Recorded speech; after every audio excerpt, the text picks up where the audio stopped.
Hello, good morning friends. चलते हैं sound के लास्ट पार्ट की तरफ। तो आज क्या है, प्रोपोगेशन ऑफ साउंड है कि वो प्रोपोगेट करता है, उसको मीडियम की रिक्वायरमेंट है या नहीं है। आज ये चीज देखते हैं, ठीक है।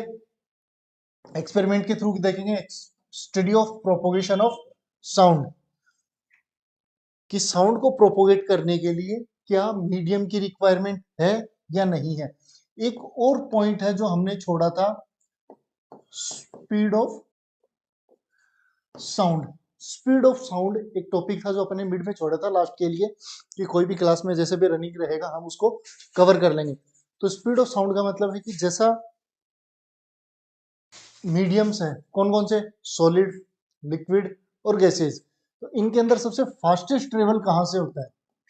क्योंकि हमें यह आइडिया है कि सर सॉलिड के अंदर से भी साउंड ट्रेवल करता है, लिक्विड के अंदर से भी साउंड ट्रेवल करता है, एंड गैस के अंदर से भी साउंड ट्रेवल करता है। लेकिन तीनों में सबसे फास्टेस्ट साउंड कहां से ट्रेवल करेगा, तो यहाँ पे आंसर है solid, then liquid, then gas. ऐसा क्यों? रीजन, क्योंकि हमने साउंड के बारे में बात की थी कि जो साउंड है वो मोलिक्यूल्स के थ्रू ट्रेवल करता है। कैसे? जैसे सपोज यहाँ पे कुछ मोलिक्यूल्स है, ठीक है। अब यहाँ पे फोर्सेस अप्लाई हुआ है इसका फ्रंट डायरेक्शन के अंदर, देन ये ऑसिलेट करेंगे अपनी मीन पोजीशन पे, वाइब्रेट होने का कुछ ऐसा ही सेंस है। यहाँ पे ये जितना डिस्टेंस मिनिमम रहेगी मॉलिक्यूल्स पे, वो एनर्जी उतना ही इजीली ट्रांसफर कर पाएंगे। कुछ एग्जांपल से देखें, एग्जांपल्स, ठीक है। एक पॉइंट है, पॉइंट भी लेते हैं।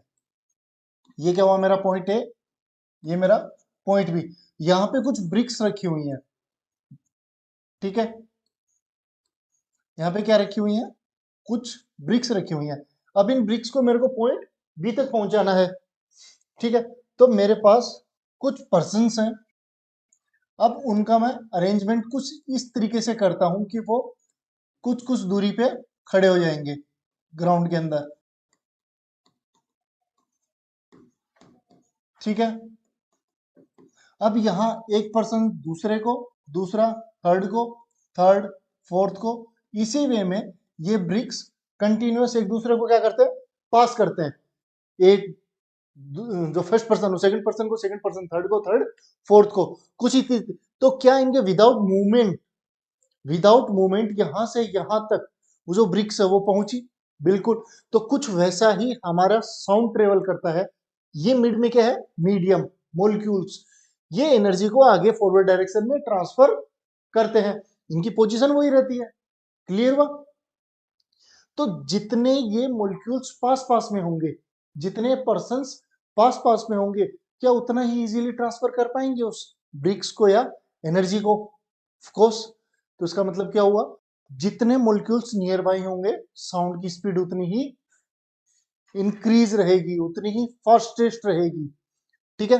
तो एक बार देखते हैं, सबसे फर्स्ट क्या है, सॉलिड। क्या सॉलिड में मोलिक्यूल्स नियर बाई रहते हैं? बिल्कुल।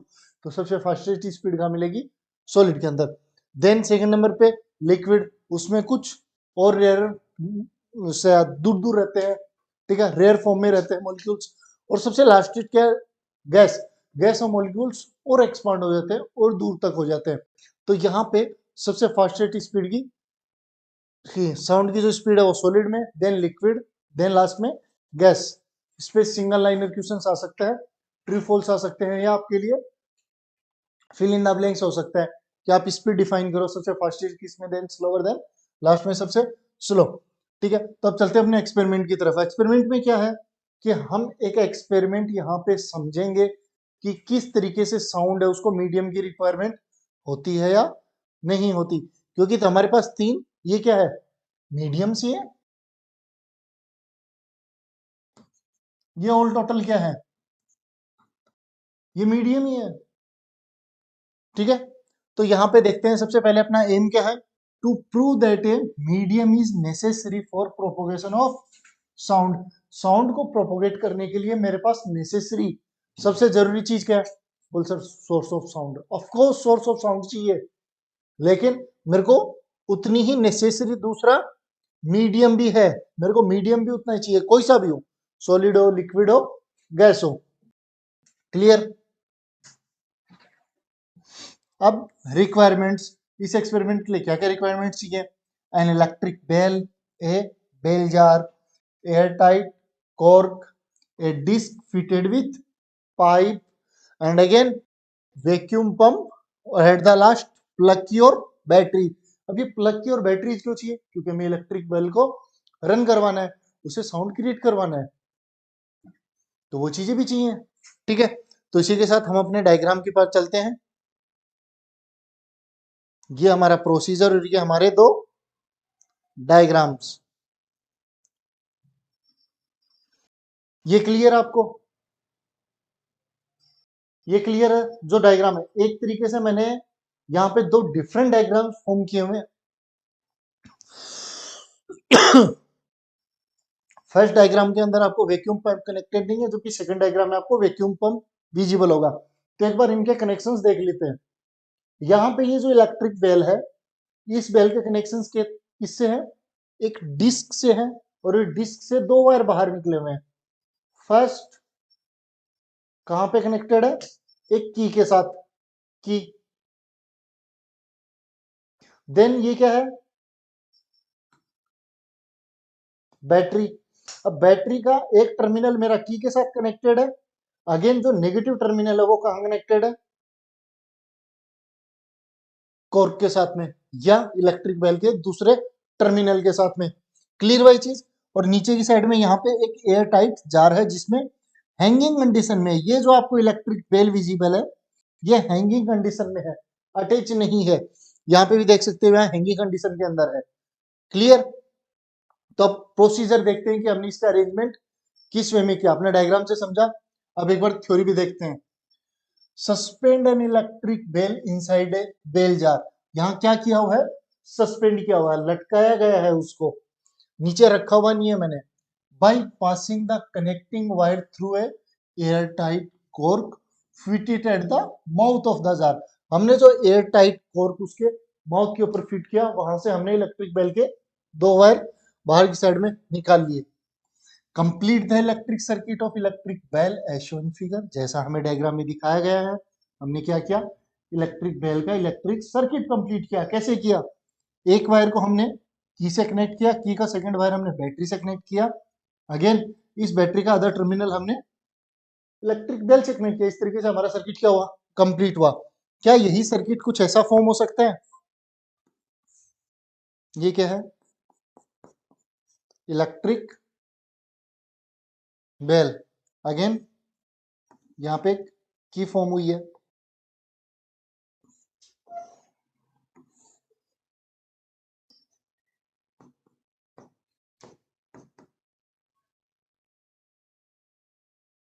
Okay,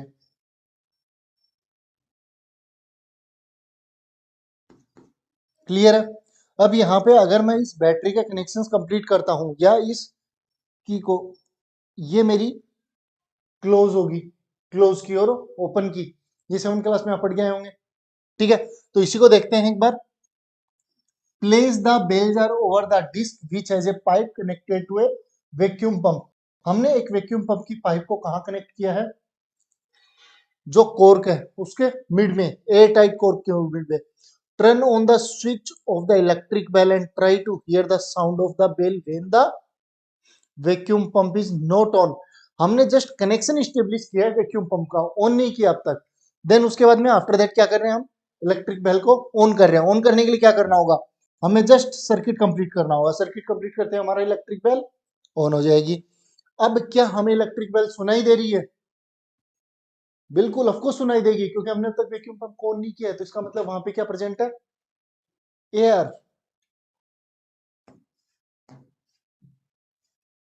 Then with the help of the vacuum pump out the air from the jar, note the intensity of sound। इसको हाईलाइट करना होगा आपको। Note the intensity of the sound. Intensity of sound का मतलब, हमने यहाँ पे वैक्यूम पंप को अभी तक ऑन नहीं किया था, हम सुन पा रहे थे, हमें सुनाई दे रहा था। जैसे ही वैक्यूम पंप को ऑन करते हैं, तो हमें क्या नोट डाउन करना है? Intensity of sound. क्या वो इंक्रीज होगी या डिक्रीज होगी? इंक्रीज होगी या डिक्रीज होगी? ऑफ कोर्स डिक्रीज होगी। रीजन, हमारे मोलिक्यूल जो हमने लास्ट डायग्राम में बनाए थे ऐसा, अगर हम कुछ अमाउंट ऑफ एयर को एक्सर्ट कर लेते हैं तो क्या इन मोलिक्यूल्स के बीच का जो डिफरेंस है वो इंक्रीज होगा? बिल्कुल होगा।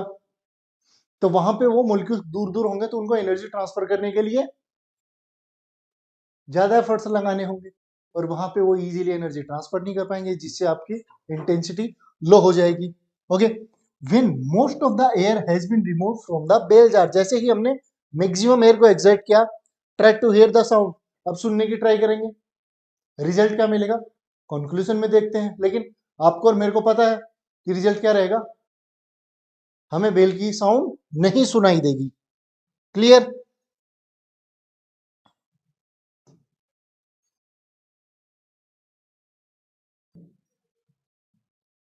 ओके, अगेन मैंने वो दोनों डायग्राम यहाँ भी पेश किए हुए हैं, क्योंकि हम जब कंक्लूजन पे या ऑब्जर्वेशन की बात करेंगे तो हमें उन डायग्राम्स विजिबल चाहिए दोनों। ठीक है, तो देखते हैं। When the vacuum pump is not on, जब हमारा पंप और नहीं था, the sound of the ringing bell heard properly, हमें इजीली साउंड सुनाई दे रहा था। रीजन, यहाँ पे क्या है, ये इलेक्ट्रिक बेल है, यहाँ पे क्या है, एयर प्रेजेंट है, और ये क्या है, ग्लास। तो हमें जब बेल रिंग कर रही है तो एयर के थ्रू साउंड ट्रेवल कर सकता है, देन आफ्टर दैट इसको ग्लास मिलता है, ग्लास सॉलिड है, वहां से भी एयर जो साउंड है वो ट्रेवल करता हुआ बाहर की साइड में आ रहा है और हमें सुनाई दे रहा है। क्लियर है पॉइंट? जब हमारा वैक्यूम पंप ऑन नहीं है, pump is not on. Okay, as the air is pumped out the sealed bell jar, the sound intensity from the bell jar is reduce. अभी क्या हो रही है, हमने पंप को ऑन किया, देन धीरे धीरे हमारी इंटेंसिटी साउंड की रिड्यूस होती जा रही है एट ए पर्टिकुलर वैक्यूम। ये पर्टिकुलर वैक्यूम का मतलब क्या हुआ, 100% वैक्यूम, 100% वैक्यूम। वैक्यूम की स्पेलिंग VACCUM भी हो सकती है और VACCUM भी हो सकती है, दोनों एक ब्रिटिश और एक यूएस, दोनों इंग्लिश का फर्क है।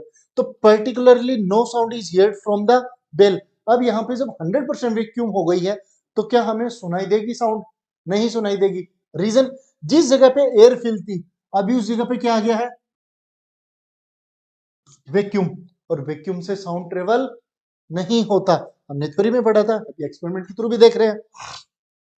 But it is seen that the hammer continuously hitting the gong. बोला सर गोंग क्या होता है? तो यहाँ पे आप एक चीज देख रहे होंगे, ये क्या है, ये हैमर है और ये गोंग। जैसा ही हैमर है वो गोंग को हिट करता है तो वहां पे साउंड क्रिएट होती है। अब इसका मैकेनिज्म क्या है इलेक्ट्रिक बेल का, ये 7th क्लास में आपने स्टडी की होगी कि जैसा इलेक्ट्रोमैग्नेट बनाते हैं तो इलेक्ट्रोमैग्नेट का सबसे बेस्ट एग्जांपल कहाँ मिलता है, इलेक्ट्रिक बेल। अगर आपने नहीं पढ़ा तो 7th क्लास की जो प्लेलिस्ट है उसमें विजिट करो और इस चैप्टर को कवर करो। देन आगे देखते हैं अपन, जो हीटिंग द गोंग हमें विजिबल है, रीजन ग्लास जार है और अंदर वैक्यूम प्रेजेंट है। तो वैक्यूम प्रेजेंट होने की वजह से वहां से जो साउंड है वो बाहर की साइड नहीं आ रही। लेकिन क्या लाइट है वो बाहर की साइड आ रही है? ऑफ कोर्स, क्योंकि लाइट को ट्रेवल करने के लिए मीडियम की रिक्वायरमेंट नहीं होती। लाइट है वो वैक्यूम से भी ट्रेवल करती है, सन से अर्थ तक लाइट पहुंचती है थ्रू आउट द स्पेस, तो वहां वैक्यूम से ट्रेवल करते हुए आ रही है। क्लियर ये चीज? तो हमें यहाँ पे इस एक्सपेरिमेंट के थ्रू दो चीजें क्लियर हुई, एक, लाइट को मीडियम की रिक्वायरमेंट नहीं होती, क्यों? क्योंकि लाइट क्या है, इलेक्ट्रोमैग्नेटिक वेव्स। तो फिर बात आती है सर साउंड कौन सी वेव है? साउंड है मैकेनिकल वेव्स। याद आ रहा है, स्टार्टिंग में हमने क्लासिफिकेशन किया था इनकी मीडियम की रिक्वायरमेंट के बेसिस पे। ओके, इसी के साथ हमारा ऑब्जर्वेशन कंप्लीट हुआ और हम कंक्लूजन पे पहुंचते हैं, हमारे एक्सपेरिमेंट के लास्ट कंक्लूजन।